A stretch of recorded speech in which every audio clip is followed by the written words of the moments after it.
Edi asem na aba oba fefe. Ma pacha me da so wa mama kwenya. Se me nkasa o ukasa fidie so. Me pacha on the 26th of May 2023 last year na menyem na me ko woye me woye no luckily me woye but e sure dey no e ka me hu fiti time a me woye ni 6:30 p.m. e ma ne ko ball enwumbre 9 na omuntimi nyi enemrem me pacha ai me bleedi bebre me do pa bleedi ya na fe e me se me koko ma I don't know the na to me bia enti omuma me referral say me nko different hospital na wo ye no pacho me wo Domi Abra Kumasi there be Accra Domi Abra okay private hospital okay nti omo anti me no e na omo de ambulance by say nko mother in child e o ka so e na ye call nti ye call ye no minim de ekosi ye na omo free back say baby no nso yare nti omo be fa ne biom ne ye be fa baby no nso de bre ebre o hospital me de na ma ye week na mintimi nye bibia na me bleedi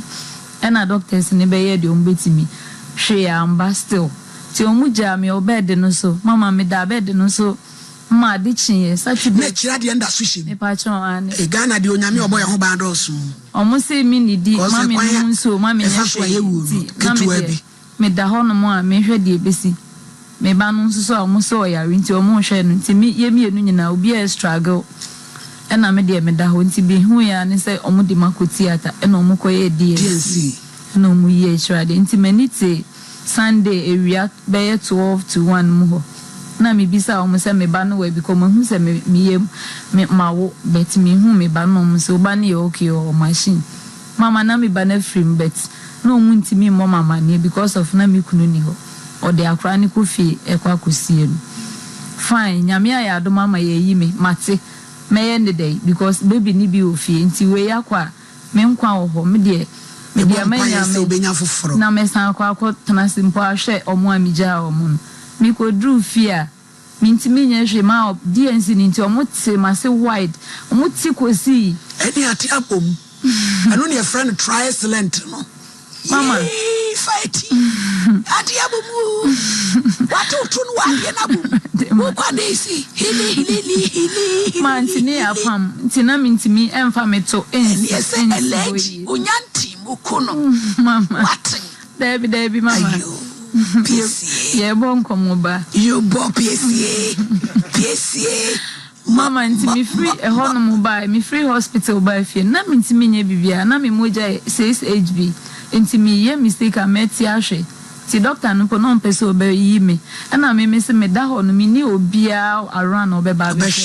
ti me se no ma mi nkofie na me ofia even babies na omusu no e ma me reho but me ko na me ne me mani di agora e bia me okay e no so otimasi nti na mi nkofie ni e ba fie ye ba ya abrai mama me mehwe me na mi ntimi nye bibi o se da bi me mama ntimi ma mehwe me wo so amene wo ti ade chia no pa na wo ko adwuma wo de nkra no kwa na wo de wo ko wadwuma uni time bia mama umisa me se me hu ti say e bia me bae no kra ye nya check up fufuro because obi a wa lose blood say e bia bibi kra ka wo yem bia mu na ye behwa ni nyina wo mfa ho wo sorry ya na wo ko ana me ntimi nye bibia enti sa first week no na ne sister ofie ho first week na ye me na ono na ehwe baby ne kan se me battery no mo ono so weekend o se me ko me fie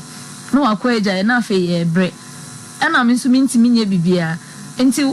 dia na obeya afa ho me on ma me face me hu ye na hia fe the next day the o de ba ya ne se adenti na me da ho no na enkra ne nyoma egu ho mansi ana me se energy be me nsa nyina ya bobo me drips aye me nyoma bebra me ntimi enye hwe na wo ka se me nsi nyoma wo de me ntimi enti na me se mama mbra in the first place wa ama ti se me nim de opese me ye ma se mu nyina nie ani o de mentokwa me nso mfiri ni fie nko me ye osi akwan ma mfiri ni fie obese manim obeye mi sei me de o de beye me fru ye wo na madwane mama no kreni na me nim se me su me baby na ma wahre no ananse me su me nko a me nim de na me wom that time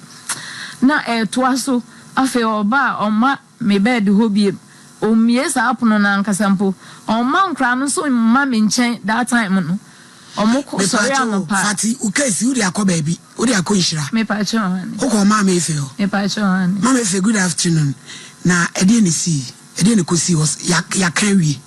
mama pa cho debi ade no wasan dia ba me pa cho endra ni producer ka cho me se minja ya asem no maninka na me go on.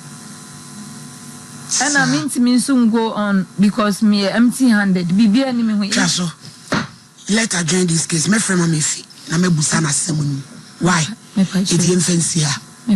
Because my me fi no. Oh yeah, mommy I'm respecting you so much. Inti me pesa asema wedi. Na my me fi only asem just like that. Sa obeja asem ni say we ma asem nko. Me bibi wo. Inti me ye bibi awia. Me sending audio na me busa ni se case bi say na abanti yen ko ne senti asem no kramenti ni anwi na fati kwa to so kuma say ya me pa cho si ade me wo me friend o ya kuma say intimate na nche because ke o me husa o de me enure ya me friend de be si bia o channel pa bra na beji mwaye no why nya botre abotro ntumi nya obasasa why Ghana ha mra wum emsua